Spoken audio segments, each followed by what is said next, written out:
उसके बाद हम आते हैं कि काइंड्स ऑफ पॉपुलेशन क्या होती हैं, कैसी टाइप की पॉपुलेशंस होती हैं। या तो रैपिडली ग्रोइंग करती हैं, या तो बहुत तेज़ ग्रो करती हैं, या स्टेबल होती हैं, या फिर वो डिक्लाइनिंग होती हैं।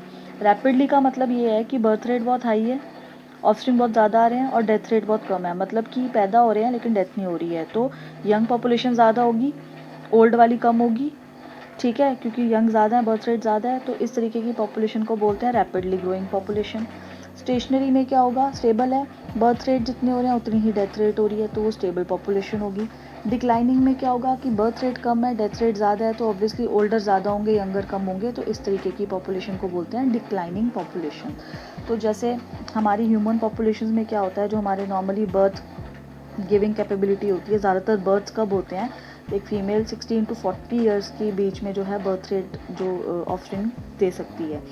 डेथ जो होती है ह्यूमन पॉपुलेशन में ज़्यादातर मिडल एजेस में देखी जाती है, मैक्सिमम जो है।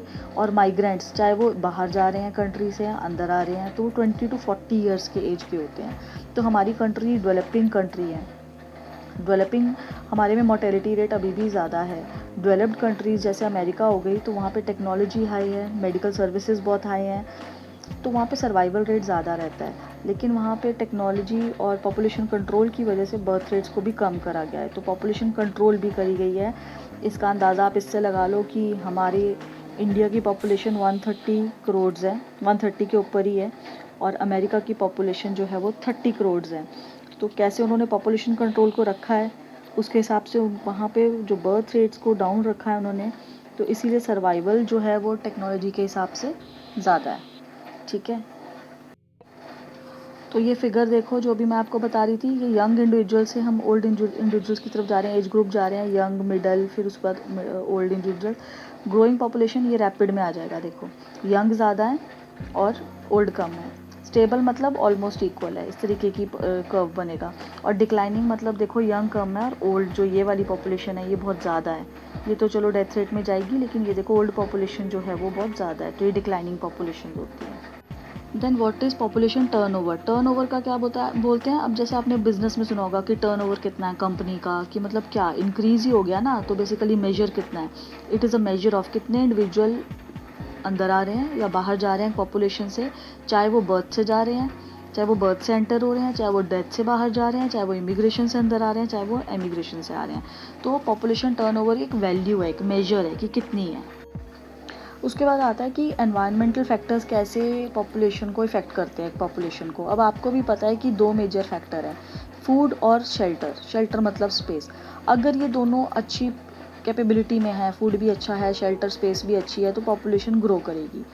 फूड कम होगा तो पॉपुलेशन डिक्लाइन करना शुरू कर देगी, क्योंकि आपस में ही कंपटीशन बढ़ना शुरू हो जाएगा, भूखे मरने शुरू कर देंगे, तो जो पॉपुलेशन है मोर्टेलिटी रेट ज़्यादा हो जाएगा।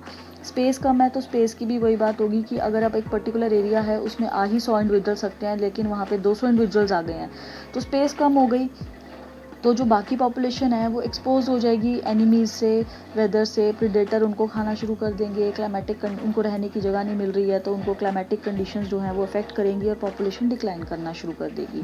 तो ये दोनों चीज़ें अगर डाउन जाएंगी तो ये पॉपुलेशन साइज़ पे इफ़ेक्ट करेगी।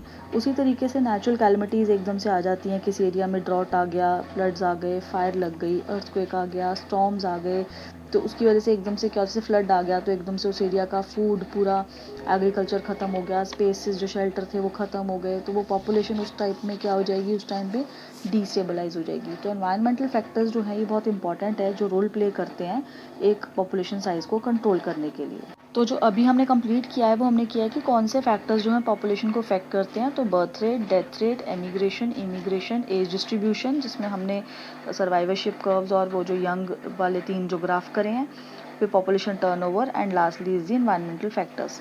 तो ये थे फैक्टर्स अफेक्टिंग पॉपुलेशन साइज। उसके बाद है नेक्स्ट हमारे पास कि पॉपुलेशन ग्रोथ क्या होती है। तो ग्रोथ किस किस टाइप की हो सकती है, पॉजिटिव ग्रोथ, नेगेटिव ग्रोथ या ज़ीरो ग्रोथ।